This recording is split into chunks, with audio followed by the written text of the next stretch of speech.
Apex Capital-ийн зүгээс Америкийн нэгдсэн улсын хөрөнгийн зах зээлийн онцлог мэдээллийг нэгтгэн хүргэж байна. Сүүлийн 20 гаруй жилийн хугацаанд тус биржийн бүртгэлтэй хувьцаат компаниудын тоо 50 орчим хувиар буурсан үзүүлэлттэй байгаа нь эрх баригчдын анхаарлыг нэлээд зоож байгаа сэдвийн нэг болоод байна. За үүний дээр нэмээд дэлхийн хамгийн том IPO буюу SpaceX компани IPO 6 дугаар сард болох хүлээлттэй байгаа талаар дэлгэрэнгүй мэдээллийг өргөх гэж байна. За нөхцөл байдлын хувьд гэх юм бол за яг одоогоор Америкийн нэгдсэн улсын хөрөнгийн бирж дээр 4010 хувьцаат компани бүртгэлтэй байгаа гэсэн үзүүлэлтийг статистикийн газруудаас мэдээлсэн байна. За нөгөөтэйгөр хаалттай хувьцаат компани буюу за яг олон нийтэд хувьцаагаа санал болгоогүй ХХК хэлбэрээр явж байгаа компаниудын хувьд гэх юм бол тоо нэлээд нэмэгдэж 1500 орчимд ер нь хүрсэн байгаа үзүүлэлтийг мэдээлсэн байна. За үүний цааныг ямар шалтгаанууд байгаад байна гэхээр IPO хийж нээлттэй хувьцаат компани болоход тавигддаг тодорхой шалгуур үзүүлэлтүүд хэтэрхий өндөр байгаа. За мөн хугацааны хувьд харьцангуй урт байгаа гэдэг нь яг компаниуд олон нийтэд хувьцаагаа санал болгох шийдвэрийг төр хугацаанд хойшин тавих иймэрхүү нөхцөл байдал руу хөтлсөн гэдэг дүгнэлтүүд гарсан байх жишээтэй.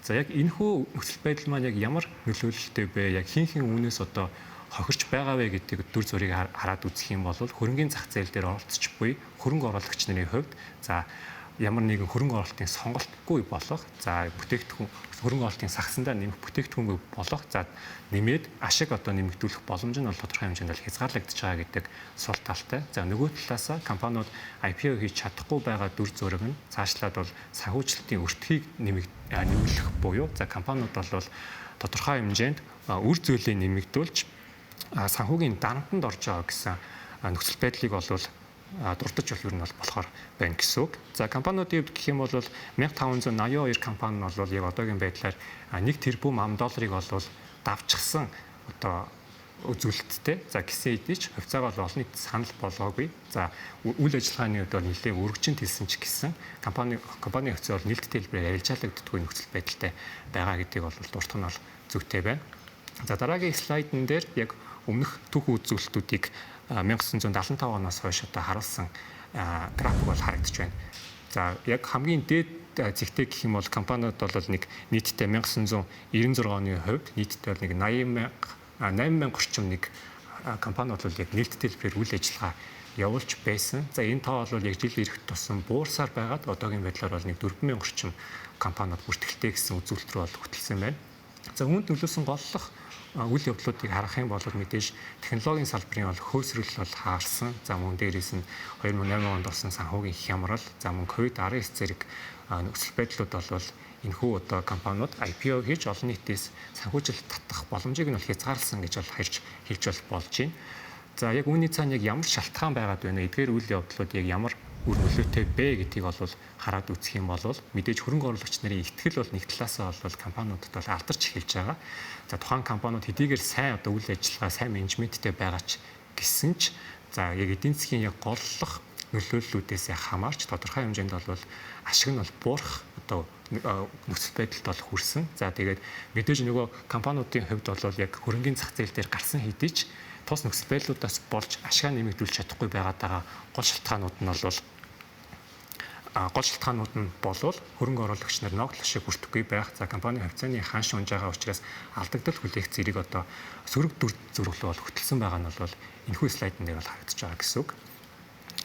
За яг дэлхийн мэрэгжлийн 150 орчим хөрөнгө оруулалтын банкны шинжээчнэрээс яг IPO хийхэд яг ямар хүчин зүйлс нөлөөлж за сөргөөр нөлөөлж байгаа вэ гэдгийг асамжийг авч нэгтгэсэн үзүүлэлтийг энэхүү слайдн дээр харуулж байна. За үүний хамгийн голлох хүчин зүйлийн нэгт компани үр төлбөрийн хэмжээ гэдэг мэдээлэл орсон. За үүний араагаас IPO процесс маань хэтэрхий урт байдаг тул компаниуд яг IPO хийж олон нийт санхүүжилт татах нь хүндрэлтэй байгаамаа гэдэг асамжийг бүгэлсэн байгаа гэсэн үг.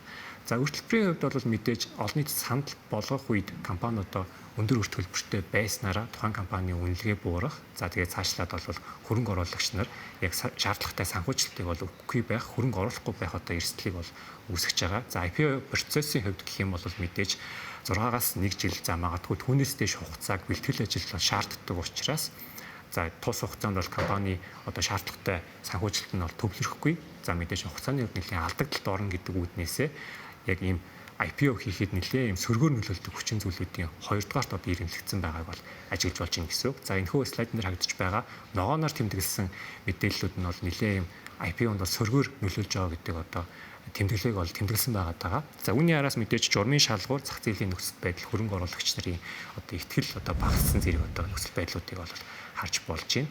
За Америк нэгдсэн улсын хөрөнгөний биржид за одоо яг IPO хийж нээлттэй компани болохын тулд мэдээж маш өндөр хэмжээний шалгуурыг бол хангах шаардлагатай. За ингэж хэр байж одоо хөрөнгө оруулагч нарт одоо үүсэж болох эрсдэл бол тодорхой хэмжээнд буурдаг гэдгийг бол нэг талаасаа ойлгох нь зүйтэй байгаа ч гэсэн хэд өндөр шалгуур тавигддаг нь бол компаниуд IPO хийх хүсэлгүй байх одоо нөхцөл байдал руу хөтлөж байгаа гэдэг одоо дүр зургийг бол харуулж байгаа гэсэн үг. За тэгвэл дэлхийн яг эдийн засгт тулгараад байгаа энэхүү асуудал маань Америк нэгдсэн улсын хувьд эдгээр сорилт болж байгаа ч гэсэн яг дэлхийн эдийн засгийн одоо голлох хөдөлгүүр за голлох анхаарлын төвд байдаг хөрөнгийн зах зээл гэдгийг нь бол орхидуулж болохгүйг энэхүү слайд бол баталж харуулж байна. За тус Америк нэгдсэн улсын хөрөнгийн бирж дээр гэхэд өдөрт 2.6 их найд төгрөг 2.6 ам доллартай тэмцэх хэмжээний хоёр дахь зах зээлийн хувьцааны арилжаа бол дангаараа явагддаг гэдэг үзүүлэлт нь бол маш өндөр үзүүлэлт бол болж байгаа. За Европын холбооны бусад улсуудын хөрөнгөний биржийн хоёр дахь зах зээлийн арилжааны дүнг бол энэ бол бараг 4 дахин давсан үзүүлэлт бол болж байдаг. За үүнээс гадна тус бүртгэлтэй байгаа 4,000 орчим хувьцаат компаниудын зах зээлийн үнэлгээ бол 84 их найд ам доллартай одоогийн байдлаар тэнцэж байгаа маань үнэхээр яг дэлхийн нийтийн хөрөнгөний зах зээлийн голлох одоо анхаарлын төв байдаг зах зээл гэдгийг нь бол нотлон харуулж байгаа үзүүлэлт бол байгаа гэсэн үг. За эрх баригчдын зүгээс гэх юм бол яг хөрөнгөний зах зээл дээр одоо үүсэж байгаа энэхүү одоо IPO-тэй холбоотой сорилт за энэ сөрөг үр дагаврыг бууруулахын тулд хэд хэдэн алхмуудыг шат дараатаагаар бол авахыг бол төлөвлөж байгааг бол мэдгдсэн. За энэхүү слайдн дээр харж байгаачлан 2026 оны хувьд гэх юм бол нийтдээ одоо 4 өөрчлөлт томоохон өөрчлөлтийг холбогдох журам болон биржийн бүртгэлийн самбарт бол өөрчлөлт оруулахаар бол тусгасан байгаад харагдаж байна. За хагас жилийн байдлаар гэхэд одоо компаниудын явцын тайлан дэлгээх санхүүгийн тайлагналыг одоо олон нийтэд мэдээлэх хугацаа давтамжийг нь бол багасгаж за үлрэг тутам байдаг байсныг нь магадгүй хагас жил тутам болгодог. За цаашлаад бол илүү их хөнгөвчлөх одоо процессыг бол хийнэ гэдгийг бол Америк нэгдсэн улсын за яг хөрөнгөний биржийн зохицуулагч эрх байгууллагууд бол мэдгдсэн байгаа дээ. За үүнээс гадна бусад одоо засаглал болон за компани байгуулсан хууль эрх зүйн хүрээнд байгуулсан гэрээнүүд за хүчтэй эзэмшигчтэй холбоотой хурлын зар зэрэг мэдээллүүдийг бол тодорхой хэмжээнд хялбарчилж үнцаас гаргасан байгаа буюу нээлттэй хувьцаат компани болсон байгаа компанид одоо ирэх дарамтыг нь бол багасгана гэдэг одоо мэдээллийг бол гаргасан байгаа дээ. За Техасын хөрөнгөний биржийн хувьд гэх юм бол маш том өөрчлөлтүүдийг хийж байгаа нэг юм юу болж байгаа вэ гэхээр тухайн компани бүртгэлийн шалгуураа өөрчлөөд за арай юм шалгуур хангахгүй байгаа компаниудад зориулсан самбарыг бол шинээр үүсгэж байгаатай холбоотой мэдээлэл байна. За тус самбарт бол бүртгэгдэж байгаа компаниудын хувьд гэх юм бол одоо мөрдөгдөж байгаа журмыг бол журмын шаардлагыг хангахгүй байгаа ч гэсэн нээлттэй хувьцаат компани болох боломж нь бол нэгдэж байгаа гэдэг утгаараа одоо өсөд би нөхцөл байдлыг бол өөрчлөх боломжийг нь бол нэмэгдүүлж байгаа дүр зурагтай бол харагдаж байгаа гэсэн үг. Яг хувьцаат хязгаарлагдмал хариуцлагатай компаниудын хувьд гэх юм бол хэдийгээр одоо IPO хийгээгүй ч гэсэн зах зээлийн үнэлгээ бол нэлээд өндөр болчихсон. За нэлээд хөрөнгө оруулагчдын хувьд бол хаалттай хувьцаагаар бол санхүүжилт татж байгаа гэдэг дүр зургийг бол харж болж байна. SpaceX компанийн хувьд гэх юм бол хувьцаагаа олон нийтэд санал болгоогүй байгаа ч гэсэн зах зээлийн үнэлгээ 1.2 одоо их найд ам доллартай тэнцэж байгаа гэдэг үзүүлэлт бол маш том үзүүлэлт болж байна. За тэгвэл нөгөө талд SPY индексийн SPY индекс багтж байгаа 500 компаниудын одоо дундаж зах зээлийн үнэлгээг нь хараад үзэх юм бол за 132 тэрбум ам долларын үнэлгээтэй байгаа маань бусад одоо энэ томоохон үйл ажиллагаа явуулж буй хязгаарлагдмал хариуцлагатай компаниудын үнэлгээнээс бол даруй нэлээд хэд дахин бага үзүүлэлтүүдийг бол харж байгаа. За үүнээс харахад дөрвөн жил одоо үзэхэд одоо хөрөнгөний бирж дээр компани бол хувьцаагаа олон нийтэд санал болгож санхүүжилт татаагүй ч гэсэн үйл ажиллагааны хувьд бол өргөжин тэглэх боломж нь бол Америк нэгдсэн улсын хувьд бол нэлээд бүрэлдсэн байна гэдэг дүр зургийг бол харж болж байгаа. За маш онцлог нэг мэдээлэл юу байгаа вэ гэхлээр Америк нэгдсэн улсын хөрөнгөний бирж дээр одоо бүртгэлтэй IPO-ны тоо буурч байгаа ч гэсэн 2026 оны 2 дугаар улирлын байдлаар нэгэн томоохон одоо хөрөнгө оруулагч нарын анхаарлыг татах сэдэв болж байгаа зүйл бол SpaceX компани олон нийтэд хувьцаагаа санал болгохоор шийдвэрлсэн гэдэг одоо мэдээлэл байна.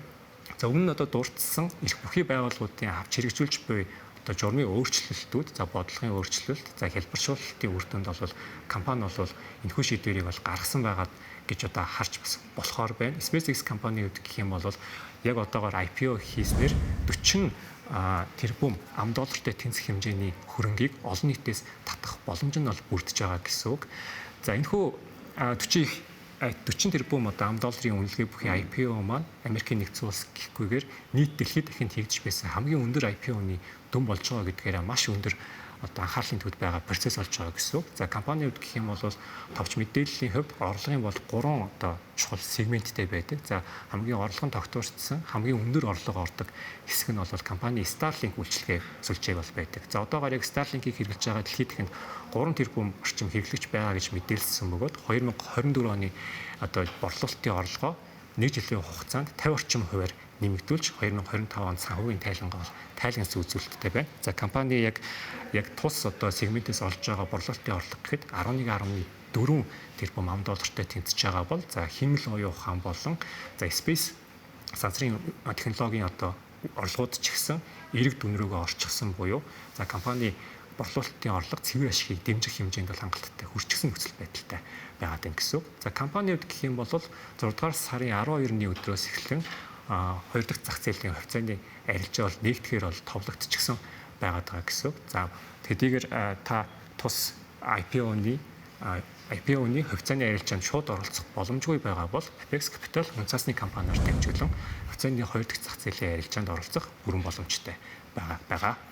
За энэ хүрээд Apex Capital-ийн зүгээс Америкийн нэгдсэн улс болон дэлхийд дахинд өрнөж буй онцлог мэдээллүүдийг нэгтгэн хүргэлээ.